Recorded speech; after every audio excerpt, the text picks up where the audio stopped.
Greetings, it is I, Tantus Naravan Dracovin, Lord and Emperor of the Dracovin Empire, and welcome! It is time to continue my expose on the history of Magic the Gathering. This week I'm introducing to you Portal, Three Kingdoms, the third in the Portal line. So this set was released in May of 1999 and had 180 cards in it. It introduced the keyword horsemanship, and it was the final of the Portal starter set series. So this third one was the final one. Now this set was particularly designed for Asian markets. This means it did not have a major North American release. It was not technically released there. Now this means that primary Chinese language and Japanese language versions of these cards were printed, but there were English language versions of these cards printed for release in Australia and New Zealand, which unfortunately means they do exist, but it also means that they are some of the most expensive cards you can get if you're collecting the English language version of these cards. Like other Portal sets, of course, it wasn't tournament legal until October of 2005. Now the symbol on it is the Chinese character for 3. Unlike other Portal sets, it was white bordered, an exception to those. Now, the entire story and plotline of it was based upon the historical setting of the Chinese Three Kingdoms. So it's actually based upon a historical setting, or historical in the context of the literature about this setting. This makes it the first set since Arabian Nights to actually have a kind of historical setting ingrained into it, and the first set since Legends to use people, places, and events from real history to add in for some of the cards. Now, all of the artists on these cards were Chinese artists. Unless otherwise noted, all of the quotes comes from the Three Kingdoms historical novel, that you can check it out yourself and see where these quotes came from. The keyword it introduced was horsemanship, that functioned exactly like flying, except did not relate it to it whatsoever. The other exception would be it was in a different color spectrum than what flying would be to see where horsemanship showed up. But it was another one that if you had horsemanship, you could only be blocked by a creature with horsemanship. You could not be blocked by a creature that did not have it. On the other hand, if you didn't have horsemanship, both could block you.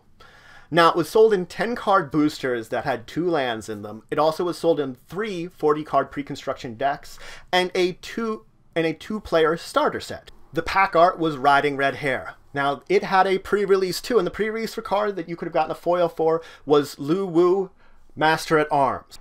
This was the only Portal set to include Legends. Otherwise, it functioned like the same simplified rules of the other Portal sets, that it had no instants, it had no artifacts, and it had no enchantment. Though some of the sorceries have been errata to, of course, be instants. It also had the sword and the shield representing power and toughness, and it had the bold-faced text in comparison to non-bold-faced text to separate out quotes and card ability.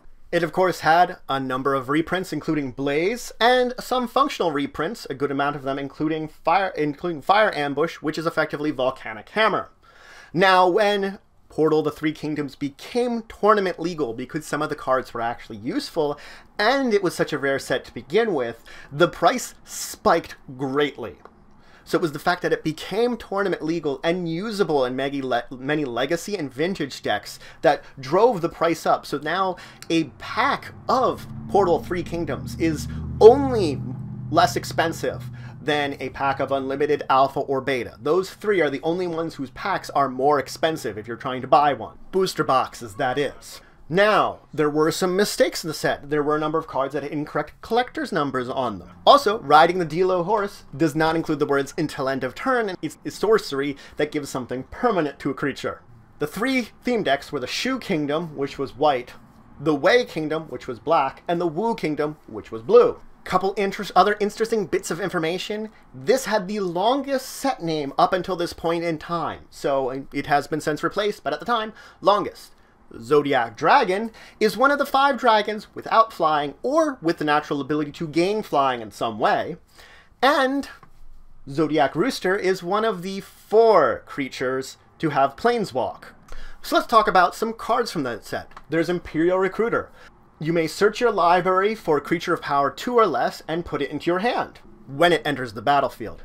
Imperial Seal. You searched your library for a card, shuffle your library, put that card on top of your library, and lost 2 life. It's the most expensive card in the set because it was another way of, with the kind of banding and restricting, of gaining a very good search card.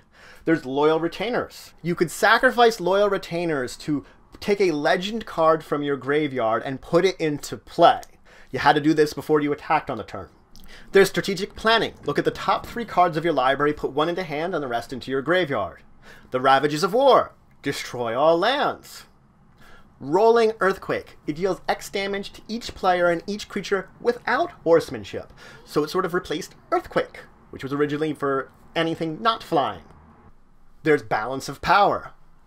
For each card target opponent has in their hand more than you may draw a card. So if your opponent would have 7 cards, you have 1, you could draw 6 cards. There's Borrowing 100,000 Arrows. You draw a card for each tapped creature target opponent controls. This is also the card that has the largest number on all cards in Magic set. There's Borrowing the East Wind. This does X damage to target player and each creature with horsemanship. This is the effective version of Hurricane, which would have done it to flying. Cao Cao, Lord of War. He's a 3/3 legend that you could tap. Target player discards 2 cards. You could only do this, of course, before you attack on each turn. There's Capture of Jigsaw. Take an extra turn after this one. There's Dao Zhao, the Tyrant. When it enters the battlefield, choose target creature and opponent control. It deals damage to its owner equal to its power. There's Hao Tao, Honored Physician. You can tap him to put a creature card from your graveyard on top of your library. You had to do it before you attacked each turn. There's Overwhelming Forces. Destroy all creatures target opponent controls. You draw a card for each creature destroyed this way. There's Sun Quan, Lord of Wu. All your creatures have horsemanship. There's Warrior's Path. You take an extra turn after this one, but at the beginning of the end step for that turn, you lose the game. So you're gambling that you're going to beat them within this turn and the next. There's Yungshao the Indecisive. He has horsemanship, and each creature you control cannot be blocked by more than 2 creatures.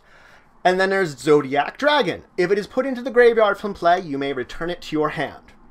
It is one of the other more expensive cards in the set, next to, of course, Imperial Seal. So that's it for today. I introduced you to Portal 3 Kingdoms, a set that was put out in English, but only just barely. Made for the Asian audience. It's an interesting thing because it was not made for us, for people in North America, where most other sets seem to originate there, that it is kind of made and put out in North America. This one was not. Just similar to Renaissance was for Europe, this one was one made for Europe, for Asia. So if you have questions, comments, anything we say, anything you think I left out, please leave in the comments below. Please like, share, and subscribe for the channel, the Empire, the work I do. If you want to show some extra support, you can always check out my Patreon, link in the description below. If you want to see some other Magic content, you could also check out Card Bazaar, We Said, They Said, and Tasty Snackies, part of the multiverse that I'm associated with, if you want to see some of their great Magic content on off days I'm not producing anything. But regardless, until the next time, I bid you farewell.